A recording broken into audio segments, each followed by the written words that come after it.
लेकिन चले मैं फिर कोशिश वो आपको LMS पे ना इसकी ये भेज दूंगा रिकॉर्डिंग।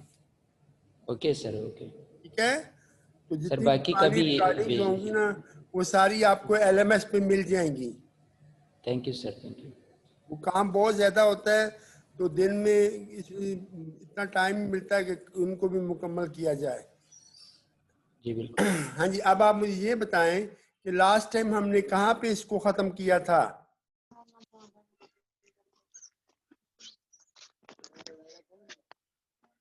लास्ट टाइम हमने इसको कहाँ पे खत्म किया था? सर हेनरी की डेफिनेशन पे। अच्छा, हेनरी की डेफिनेशन पे जाके हम रुके थे। ठीक है, तो हेनरी क्या है? Henry is the unit of the inductance and the inductance is said to be 1 henry. अगर आपका कॉइल के अंदर 1 वोल्ट का EMF इंड्यूस करता है by changing the current of 1 ampere per second, then it is called 1 Henry कहलाएगा। और we have seen that अगर आपका कॉइल एयर कोर है तो उस सूरत में इंडक्टेंस क्या होगी, और अगर आपका कॉइल आयरन कोर है या फेराइट कोर है तो उस सूरत में इसकी इंडक्टेंसेस क्या होगी, ये हमने लास्ट टाइम देखा था। तो now we see the different combination of resistor inductors के अगर आप इंडक्टर्स को सीरीज में प्लेस करते हो या पैरेलल में प्लेस करते हो तो उस सूरत में how we can determine the inductance of the coil. अब देखें इंडक्टेंस क्या है। Inductance actually this is the opposition against the change of current. ठीक है, तो अगर ये ऑपोजिशन है तो then you can say that कि इंडक्टर का बिहेवियर जो है बिल्कुल वैसा ही है जैसा कि एक रेजिस्टर का बिहेवियर है। इसका मतलब इंडक्टर और रेजिस्टर जो है वो दोनों का काम एक ही है, दोनों जो है करंट को स्टॉप करते हैं। एक इंडक्टर जो है वो चेंज इन करंट को रोकता है जबकि सिंपल रेजिस्टर जो है वो करंट को स्टॉप करता है। इट मीन कि दोनों जो हैं दे प्रोवाइड द रेजिस्टेंस। तो देन वी सी हियर कि here the number of inductors are placed in series. तो अगर ये आपके इंडक्टर जो है ये सीरीज में प्लेस किए गए हैं तो उस सूरत में यू कैन सी हियर कि this is a series arrangement. So then how you can determine the total inductance? Then the total inductance can be determined by summing the inductance of each coil. Her coil की आपने inductance जो है उसको sum करना है। अब फर्ज करें आपको number of coils जो हैं वो given है, मतलब like this, मतलब here what you see here we see that if we have the two different arrangements, so here you have find the total inductance. But here, what you see here, there are the 4 inductor of inductances: 5 millihenry, 2 millihenry, 100 millihenry, and the 1000 microhenry. ठीक है, अब आप मुझे ये बताएं कि 1000 माइक्रोहेनरी जो है ये कितने मिली हेनरी के बराबर होगा? 1 मिली हेनरी। 1000 मिली हेनरी के 1 milli henry 1 milli henry 1 milli henry होगा। तो फिर टोटल इंडक्टेंस क्या बन जाएगी? 5 + 2 + 10 + 1. This will be the total inductance. And here we have seen here what you say. See here there are the iron core inductors having the value of inductances 5 Henry, 1.5, 2 Henry and 1 Henry. तो इससे आप इस problem से आपको एक और भी पता चल रहा होगा कि एयर और इंडक्टर की इंडक्टेंसेस जो हैं वो they are in the terms of milli henry, here are the iron core inductors की इंडक्टेंसेस जो हैं they are in the henry में होंगी. तो आई होप कि you understand this. Next we see that अगर आपके इंडक्टर जो हैं they are connected in parallel, तो फिर क्या होगा. अब देखें, अब आप ये भी जानते हैं कि अगर इंडक्टर सीरीज में लगे होंगे तो आपकी जो टोटल इंडक्टेंस होगी उसका जो वैल्यू होगा वो इंडिविजुअल इंडक्टर्स की इंडक्टेंस से ज्यादा होगी. लेकिन बट यू सी हियर कि अब हम देखते हैं कि अगर आप इंडक्टर्स को पैरेलल अरेंजमेंट में लगाते हो तो फिर then you can say that कि आपकी जो टोटल इंडक्टेंस का जो रेसिप्रोकल होगा that will be equal to what? That will be equal to the reciprocal of the inductance of each inductor. जिसना आपने 1 over RT निकाला था और 1 over RT आपने बोला था that is equal to 1 over R1 plus 1 over R2 up to so on 1 over Rn. इसी तरह अगर आपके पास इंडक्टर्स जो हैं they are connected in parallel, so then you can say that the reciprocal of the total inductance is equal to the sum of reciprocal of the individual inductances. So it means कि आपके पास अब जो total inductance आएगी उसकी जो value होगी that will be less than the individual inductances होगी.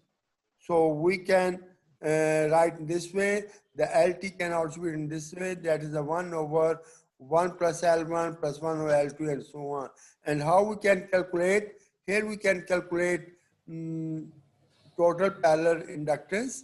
For example, we have here the different inductors of inductance L1, L2, L3 and up to Ln.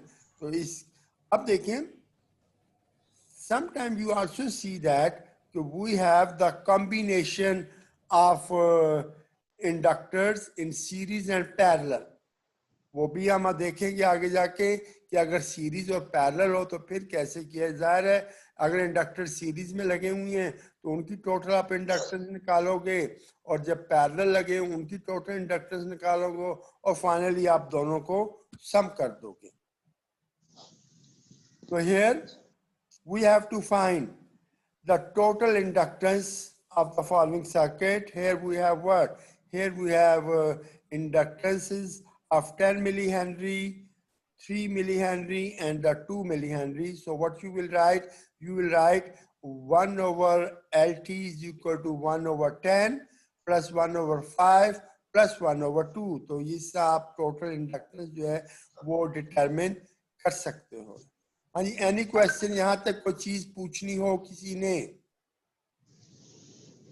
Sir जी ये जो एयर में होते हैं इंडक्टेंस उनकी कम क्यों होती है?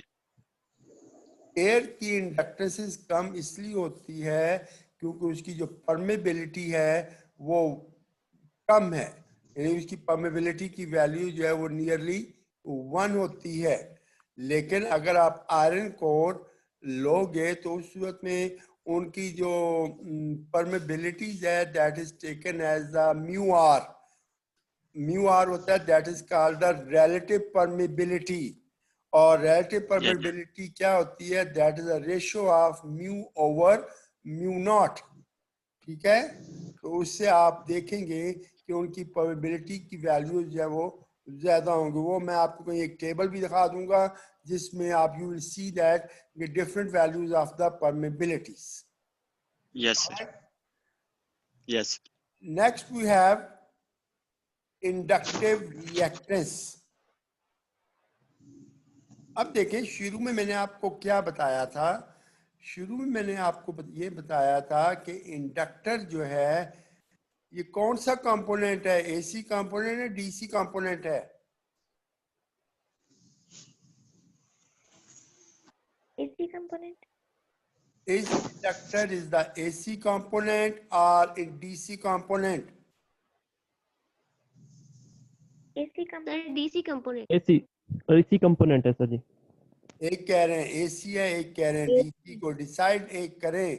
इज इट द AC है या डीसी? AC component. अगर Sir, ये AC component. अगर एसी है तो फिर डीसी क्यों नहीं इसमें- हो सकता? सर इसमें फ्रीक्वेंसी होती है. क्योंकि इसमें ये फ्रीक्वेंसी बेस्ड है और आप जानते हैं कि डीसी की फ्रीक्वेंसी कितनी होती है? 0। इसका मतलब ये हुआ कि डीसी सिग्नल्स के लिए, ये डीसी वोल्टेजेस के लिए आपका इंडक्टर जो है वो एक्ट करता है एज एन ओपन स्विच. हाँ जी, have you idea about the open and close switch? What you mean by the open switch? हाँ सर. Yes, sir. क्या होता है सर ओपन? ओपन स्विच में किसी भी जगह से नेटवर्क वायर्स का डिस्कनेक्ट हो जाता है और वहां पे इनफाइनाइट रेजिस्टेंस होती है. ओपन स्विच में कितनी रेजिस्टेंस होती है? Infinite resistance. नहीं, हाँ जी, इनफाइनाइट रेजिस्टेंस. करंट कितना फ्लो करेगा? मिनिमम 0. और what is meant by the close switch?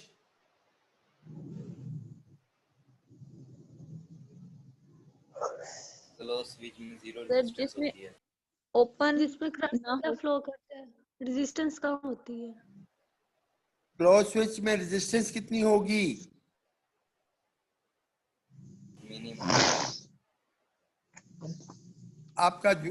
आपकी आवाज मुझे बिल्कुल नहीं आ रही. What will be the resistance in the close switch? Minimum mean what? That will be 0. ठीक है. How much current flow? Maximum. Maximum. ठीक है. So we have the inductive reactance, और inductive reactance जो है that is represented by the symbol XL. अब inductive reactance से क्या मुराद है? Inductive reactance जो है, this is the opposition, this is the resistance of the inductor. किसी भी इंडक्टर की रेजिस्टेंस जो है उसको हम इंडक्टिव रिएक्टेंस बोलेंगे. So the inductive reactance mean the resistance of the inductor, as inductor is the AC component that will only respond upon the frequency of the AC signal, whereas it behave as a closed switch for the DC source because the frequency of the DC source is 0. ठीक हो गया जी? ये सिर्फ AC से को respond करेगा. So the inductive reactance is the opposition to the sinusoidal current. ये sinusoidal current के लिए को opposition देता है. What is meant by the sinusoidal current? The current in the form of sinusoidal waves. हाँ, तो sinusoidal wave को हम कौन सा करंट बोलते हैं? That is called Alternating current. alternating current, AC current. ठीक है. और alternating current में क्या होगा? The current flow in both half cycles. ठीक है. It means the current can flow from positive to negative or negative to positive. So what is the symbolic? Its symbolic representation is the XL, and its unit is the ji.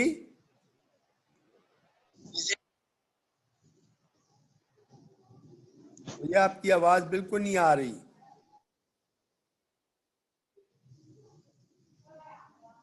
So this is the omega, unit is the omega, and what is the formula for the inductive reactance?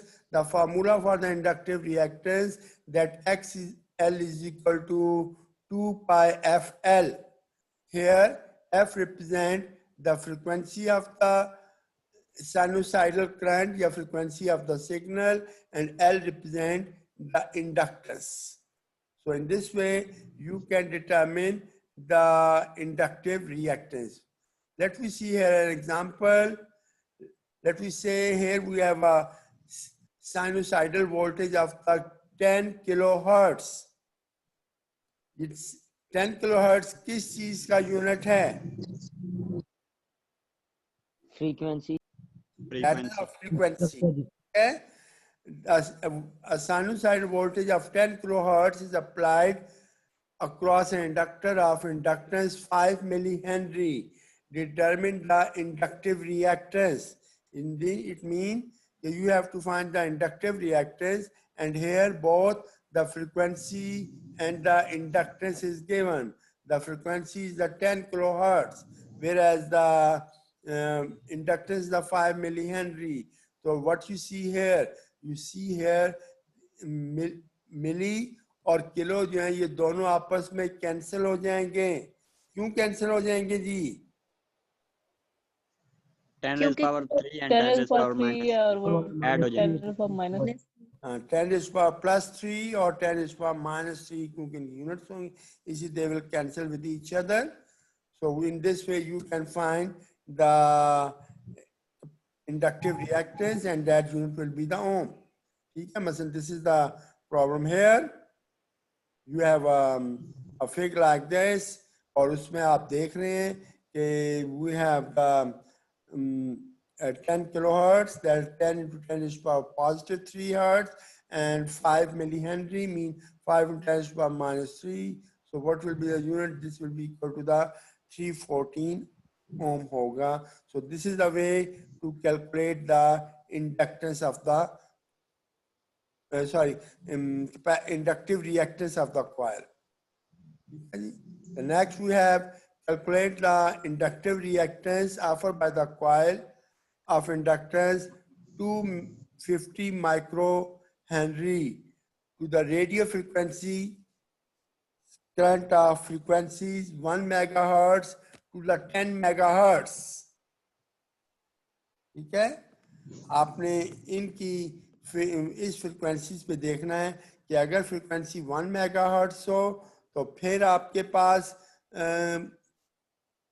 Inductive reactance क्या होगी, और अगर आपके पास frequency 10 megahertz हो फिर तो from here what you see, अगर आप फ्रीक्वेंसी को इंक्रीज करते हो from 1 megahertz to the 10 megahertz then it will provide the more resistance. So इसका मतलब ये हुआ कि किसी भी इंडक्टर की इंडक्टिव रिएक्टेंस जो है वो इंक्रीज करती है with the frequency.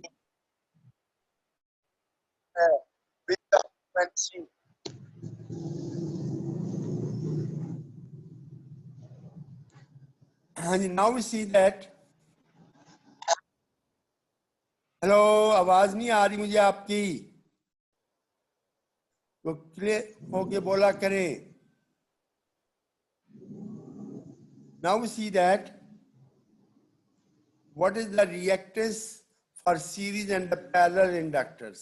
कि अगर इंडक्टर्स पैरेलल में लगे हुए हैं तो उनकी आप रिएक्टेंस कैसे निकालोगे, अगर सीरीज में प्लेस है तो उनकी रिएक्टेंस आप किस तरह फाइंड आउट करोगे. Now, if the inductors are connected in series, then the total reactance can be determined by this formula. That is the XL total is equal to the XL1 plus XL2 up to the XLN. ठीक है, क्योंकि आपने पीछे देखा था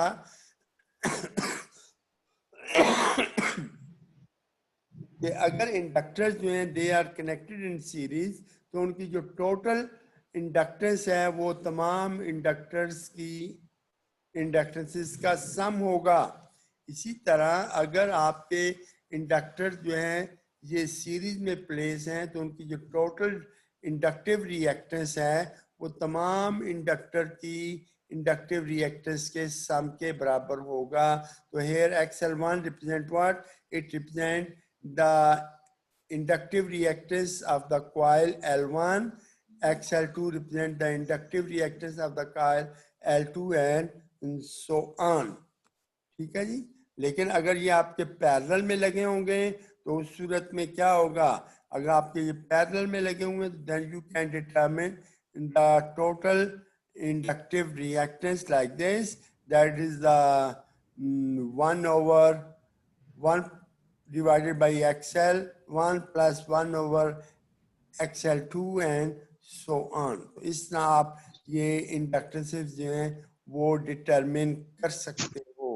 तो it I hope कि अगर आपको कोई एक प्रॉब्लम दे दिया जाए जिसके अंदर इंडक्टर्स सीरीज या पैरेलल में लगे हुए हैं, तो आप उनकी इंडक्टेंसेस जो है वो डिटरमिन कर सकते हो। लेकिन इसमें एक चीज कि यू मस्ट नो कि आप किस फ्रीक्वेंसी के लिए ये डिटरमिन करना चाहते हो, वो फ्रीक्वेंसी आपको नोन होनी चाहिए। करना चाहते हो वो फ्रीक्वेंसी आपको क्या जी? हेलो,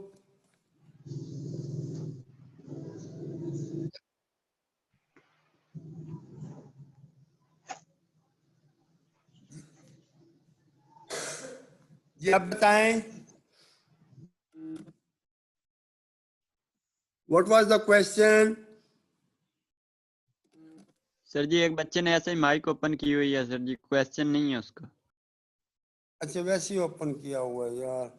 हाँ जी, ये अब देखें, अगर आपके पास सर्किट के अंदर सिर्फ 2 इंडक्टर्स हैं और दोनों पैरेलल में लगे हुए हैं।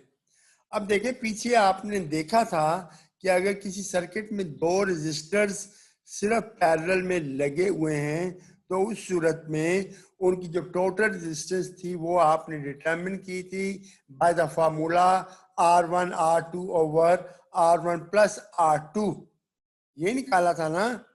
इसी तरह अगर किसी सर्किट में सिर्फ 2 इंडक्टर्स पैरेलल में लगे हुए हैं तो then you can determine the total inductive reactance like this, that is XL1 into XL2 divided by XL1 plus XL2.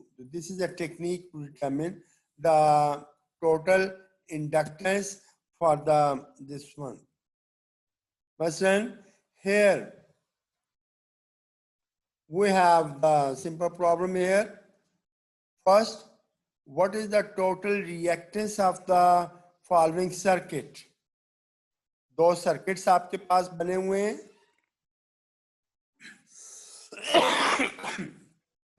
एक सर्किट के अंदर आपकी इंडक्टर्स जो हैं they are connected in series, और एक में आपके इंडक्टर्स जो हैं ये पैरेलल अरेंजमेंट में लगे हुए हैं। तो आपने ये बताना है कि क्या होगा। तो आप क्या करोगे, मतलब सीरीज सर्किट के अंदर आप सबसे पहले यू विल डिफाइन XL1। हाँ जी, XL1 किसके बराबर आएगा, क्या करोगे? What is the formula to determine the XL1? 2 pi f L1.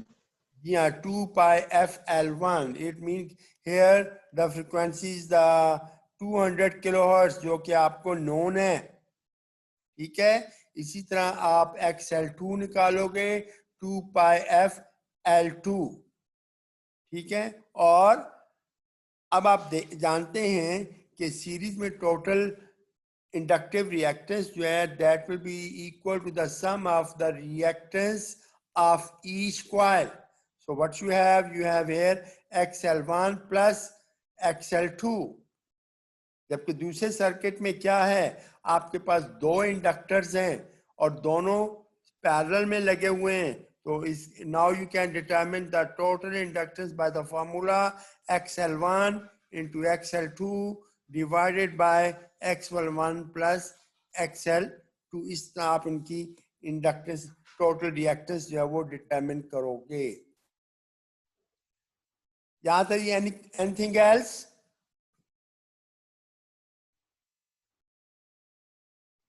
Hello? No, sir. No sir. No sir. Oh, sir. अब देखें सर आप सिर्फ ये ऊपर वाला जो आपने पढ़ा है वो बुक में नहीं है कहीं भी। क्या जी? ये टॉपिक जो आपने पढ़ा है ये बुक से रिलेटेड है, बुक में है ये सब चीजें किताब के अंदर हैं। कोई सर लाइन कोई सर चीज टॉपिक वाइज किताब याद से बाहर नहीं है। Each and everything is in the book. यहाँ पर नहीं मिल रही थी सर, कल जो हमने पढ़ा था इसके बाद ये टॉपिक नहीं मिल रही। कल पढ़ा था तो इसमें बुक में ये टॉपिक नहीं है। नहीं सर, कल वाला है sir. Inductance of an inductor के बाद जो है फिर नहीं है बाकी जो आज पढ़ा है। मेरा देखिए मैं आपको एक जनरल व्यू दे रहा हूँ, उसकी वजह अगर मैं सिर्फ बुक का वो पूरा चैप्टर पढ़ाना शुरू करूँ तो फिर तो वो आपका एक ही चैप्टर हो जाएगा सिर्फ। इसलिए मैं सिर्फ इतनी आपको इंफॉर्मेशन दे रहा हूँ जो कि आपके लिए एग्जाम के लिए या वैसे आप एप्लीकेबल हो, यानी कि क्योंकि ये सब्जेक्ट का नाम है applied physics. We are not concern with the what is the material, क्या मटेरियल्स हैं, किससे, हमें सिर्फ ये देखना है कि क्योंकि आपने कंपोनेंट्स को यूज करना है। जब कंपोनेंट्स को आप यूज कर रहे हैं तो उनकी आपको जो कुछ टर्म्स हैं वो पता होनी चाहिए कि ये क्या। ज़ाहिर है जब भी आप सर्किट बनाओगे उसमें आपको you are related with the current, voltage, resistance से काम चलेगा। ठीक है जी। यस सर, समझ ये गए। Yes sir. आप हम लोगों ने पीछे ओम्स लॉ पढ़ा था for resistors. What is the Ohm's law for resistor? The Ohm law for resistor that the current flowing through the resistor is directly proportional to the applied voltage। यही बात की थी ना। और फिर we have find the formula, one version of the formula that V is equal to IR। इसका मतलब क्या हुआ? Yes, sir. कि किसी भी रजिस्टर में के अक्रॉस जो वोल्टेज होगी that will be the product of current and resistance। अगर आप इस डेफिनेशन पे गौर करें तो then you can also write the Ohm's law for the inductors के लिए भी आप लिख सकते हो। लेकिन now what is the formula for the voltage for the inductor? This is the formula that the reactance of the inductor is similar to the resistance of the resistor। In fact, XL is just like R or XC, and so the inductive reactance is the opposition। यानी किसी भी inductor के लिए inductive reactance opposition है तो then the voltage can be written as the product of I and XL। अगर आप I और XL का प्रोडक्ट लोगे तो that you can determine the voltage आप निकाल सकते हो। तो this is the Ohm's law for the inductor. इसका ना अगर आप V is equal to IXL then you can also find I। तो I will be what? I will be equal to V over XL। ठीक है। अब देखें, आप मुझे ये बताएं कि अगर सिग्नल का फ्रीक्वेंसी बढ़ेगा तो then what will be the effect on the current? Current कम होगी या ज्यादा होगी? कम होगी सर। इनवर्सली प्रोपोर्शनल में करंट की वैल्यू कम हो जाएगी। The reason is this one कि फ्रीक्वेंसी बढ़ाने से आपकी उस इंडक्टर की जो इंडक्टिव रिएक्टेंस है दैट विल इंक्रीज, वो इंक्रीज कर जाएगी, इसलिए करंट जो है वो डिक्रीज कर जाता है। तो दिस इज, और यही बिहेवियर आपने देखा था I is equal to V over R। सिंपल रेजिस्टर की सूरत में भी यही एक्सप्रेशन आप यूज करते हैं, लेकिन वहां पर आप XL की, वहां पे आप R की, सॉरी वहां पे आप XL की जगह R यूज कर रहे होते हो। ठीक हो गया जी। हाँ जी, ये तो हो गया। मैंने अब आपको दो कंपोनेंट, इलेक्ट्रिकल कंपोनेंट्स बता दिए। One is the resistor and other is the inductor. Any question? Sir series parallel inductance आपने नहीं बताया। जी miss Ayesha Rahman, you are raising your hand. What is your question? अस्सलाम वालेकुम सर। वालेकुम सलाम। सर ये जो इंडक्टर और सोलेनॉइड होते हैं तो हम क्या ये सेम होते हैं? Inductor and the solenoids are the same thing, क्योंकि सोलेनॉइड इंडक्टर्स के अंदर भी we are concern with the magnetic field. Solenoid जो है वो, सोलेनॉइड एक्चुअली वो इंडक्टर्स ही हैं, क्योंकि सोलेनॉइड भी कॉइल होती है। और दो तरह की सोलेनॉइड्स आपने पढ़ी हुई हैं, one is the air core solenoid and one is the iron core solenoid. मसलन सिंपल एयर कोर सोलेनॉइड की सूरत में you have determined the magnetic field as B is equal to mu naught Ni, जबकि in the case of the iron core हमने देखा था कि उसकी जो मैग्नेटिक फील्ड है that is mu naught mu r into Ni, ये both are the same things, ठीक है। तो एक्चुअली इंडक्टर जो हैं ये अपोजिशन देते हैं to the flow of current, और अपोजिशन किस वजह से मिलती है, क्योंकि इंडक्टर के अंदर एक इंड्यूस करंट भी पैदा होता है। मसलन आपने इंडक्टर या सोलेनॉइड्स में दो तरह की इंडक्टेंस पढ़ी होगी, self inductance and the mutual inductance.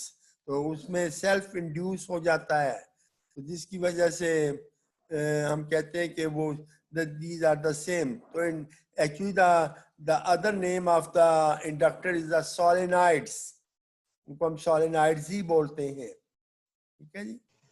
Any other question?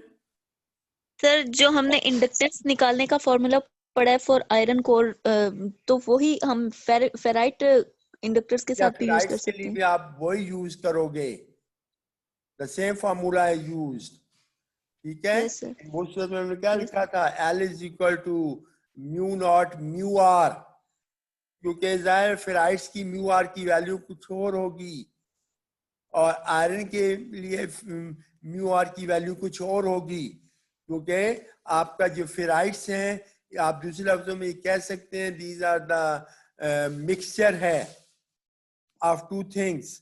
उसके अंदर क्या होते हैं, आपके पास iron powder that is embedded with the insulating material, जबकि आयरन आप लेते हैं जाहिर है उसकी स्ट्रेंथ फेराइट्स के हिसाब से देखी जाएगी, ठीक है जी। Anything else?